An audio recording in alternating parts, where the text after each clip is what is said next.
The following is an excerpt from the Meghan Factor, a royal expert's insights on America's new princess and how she could change the Windsor dynasty forever.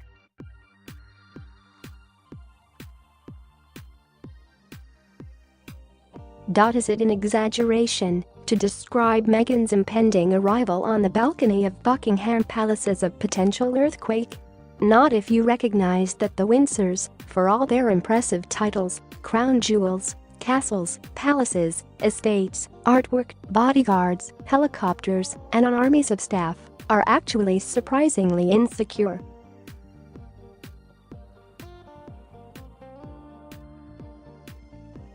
Perhaps it's because they know that almost all these trappings on which their special status depends are held in trust for the people over whom they have been set.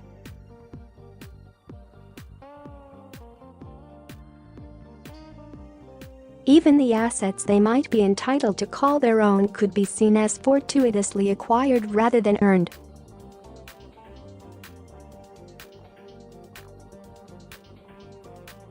The knowledge, even subconscious, that all these tangible indicators of their royalness could be taken away, or, almost as bad, carelessly lost through miscalculation, would shake the self-belief of a dynasty even as outwardly self-assured as this one.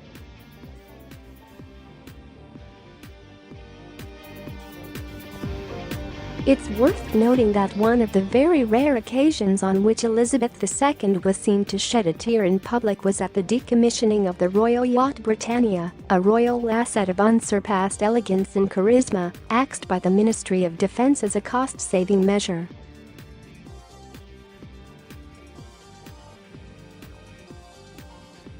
Add the amplifying effects of a modern news media whose pliability must constantly be repurchased through a complex system of trades and favors, and then add the online anarchy of social media that picks the scab off every rumor and defies any traditional form of control.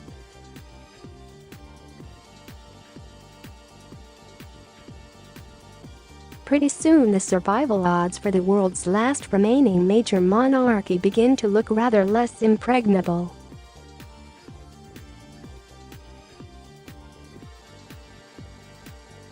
Then add the unimaginable tectonic shift that will follow the not far distant end of Elizabeth's reign, followed by the no less unsettling implications of the coronation of King Charles and Queen Camilla, and the odds look shakier still.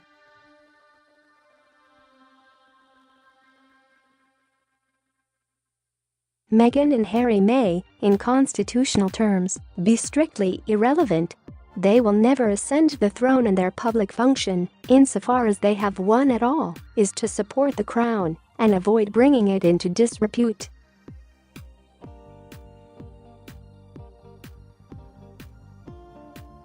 It's a delicate structure, a democratic monarchy that has taken centuries to reach its current, finely balanced state of broad public approval.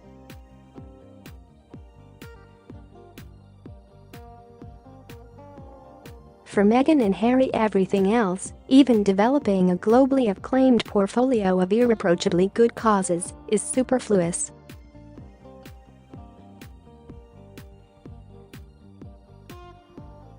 That's not to say that earning a reputation as a selfless, inspirational royal Mother Teresa figure would be a waste of time.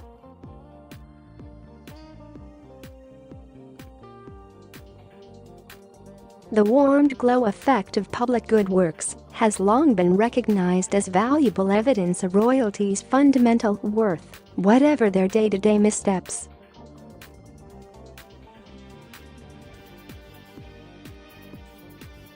Presumably, that's why the decision was taken to bind Meghan and Harry into the Fab Four grouping of the Royal Foundation, alongside William and Kate.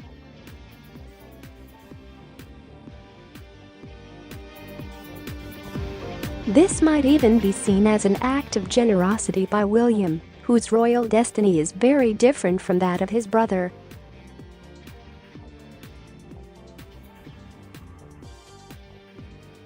In fact, protection of that destiny might have argued for using Meghan's arrival as an opportunity to spin off the junior members of the band, preserving for William and his fast-growing children the option of a closely controlled charitable repertoire that kept to the safety of the middle of the road.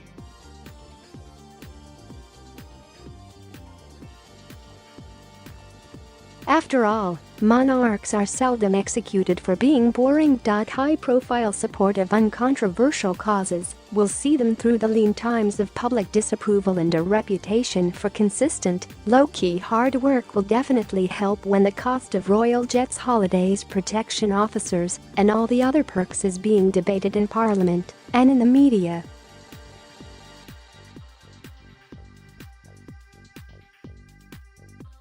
It's at that moment that royal people's avoidance of controversy can be their lifesaver.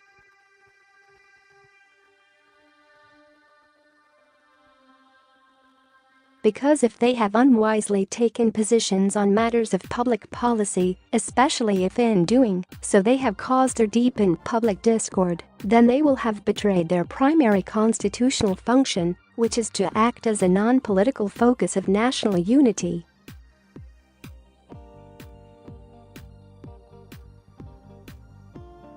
They will thus have undermined the very purpose for which they exist, and in return for which they are allowed to live lives of such privilege and influence.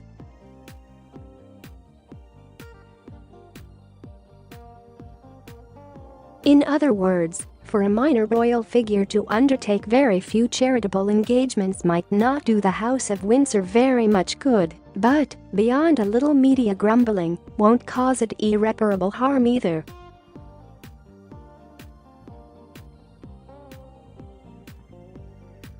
But think of the alternative. The same could definitely not be said if he or she championed causes that, whatever their ostensible good intentions, were believed to inflame national divisions.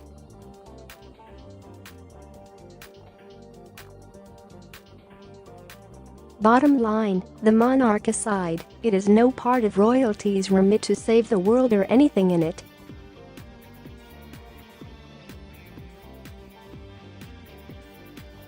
Or preach at us, or admonish us, or signal any fashionable virtue. Their job is to exist, preferably without rocking the constitutional boat.